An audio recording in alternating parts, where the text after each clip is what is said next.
இந்த 10 செடி இருந்தால் ஒரு பாம்பு கூட உங்கள் காம்பவுண்ட் பக்கம் வராது. என்னென்னு சொல்லி பார்க்கலாமா வாங்க.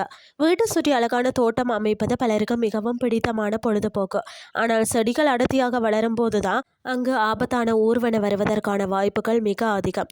கடையில் விற்கக்கூடிய ரசாயன மருந்துகளை பயன்படுத்தாமல் சில குறிப்பிட்ட தாவரங்களை நடுவதன் மூலம்தான் பாதுகாப்பான பாம்பு விரட்டி, அதாவது வலையை நாம எளிதாக உருவாக்க முடியும். இயற்கையான வழியில் தோட்டத்தை பாதுகாப்பது எப்போதுமே நமக்கு சிறந்தது.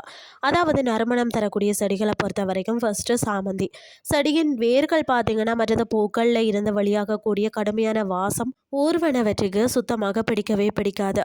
அதே போல் எலுமிச்சை புல் வெளியிடக்கூடிய அந்த தனித்துவமான சிட்ரோனெல்லா வாசனையும் அவற்றின் நுகரும் திறனை பெரிதும் பாதித்து உடனடியாக திசை திருப்பும்.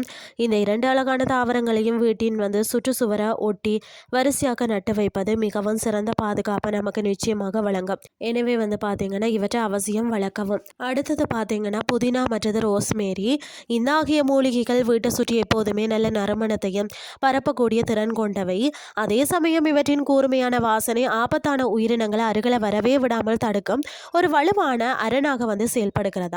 இவற்றை ஒரு சிறிய தொட்டிகளை வளர்த்து பால்கனி அல்லது வீட்டு வாசலை வைப்பது கூடுதல் அழகையும் சிறந்த பாதுகாப்பையும் ஒரு சேர நமக்கு முழுமையாக தரும். பாம்புகளை விரட்டக்கூடிய சமையல் பொருட்களை பொறுத்த வரைக்கும் நமது சமையல் அறையில் அன்றாடம் பயன்படுத்தக்கூடிய பூண்டு மற்றது வெங்காயம் ஆகியவற்றை நமது தோட்டத்தில் அதிக அளவு வளர்த்தோம்னு சொன்னால் மிகவும் பயனுள்ளதாகவும் ஒரு சிறந்த முறையாக இருக்கும். இவற்றில் இயற்கையாகவே அதிக அளவு சல்பர் நிறைந்துள்ளதால் தான் ஊர்வனவற்றுக்கு கடுமையான ஒவ்வாமையை உடனடியாக ஏற்படுத்துமாம். தரையில் ஊர்ந்து செல்லும் போது வெங்காய செடிகளின் வாசனை அவற்றுக்கு பெரும் எரிச்சலை உண்டாக்கி வந்த வழியே திரும்பி தப்பியோட செய்து விடுமா. பல பாரம்பரிய ஆசிய உணவுகளில் பயன்படுத்தக்கூடிய கபீர் எலுமிச்சை மற்றது அதீத மருத்துவ குணம் கொண்ட கிராம்பு துளசி ஆகியவையும் மிக சிறந்த தடுப்பு அரணாக சிறப்பாக செயல்படுகிறதா. இவற்றில் பார்த்தீங்கன்னா இலைகளில் இருந்து வழியாகக்கூடிய காரமான அத்தியாவசிய எண்ணெய்கள் தோட்டத்திற்கு தேவையற்ற உயிரினங்களை நுழைவதை வெகுவாக தடுக்கிறதா.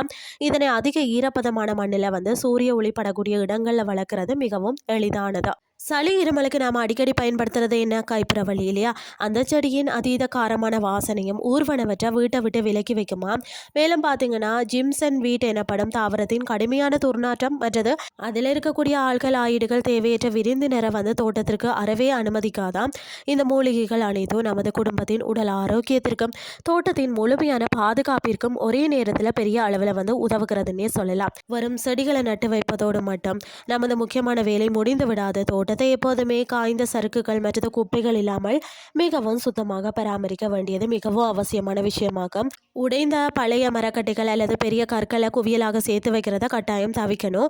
செடிகளை முறையாக அதாவது கத்தரித்து காற்றோட்டமாக பராமரித்தாலே எந்த ஒரு ஆபத்தான உயிரினமும் வீட்டிற்குள்ள நிச்சயம் நுழையாதா. இன்றைய கிறிஸ்டி உங்களுக்கு பிரயோசனமாக அமைஞ்சிருக்கும்னு சொல்லி நானும் நம்புறேன். இதே மாதிரி மற்றொரு கிறிஸ்டின் வேலைக்கு உங்களை சந்திக்கிறேன். நன்றி.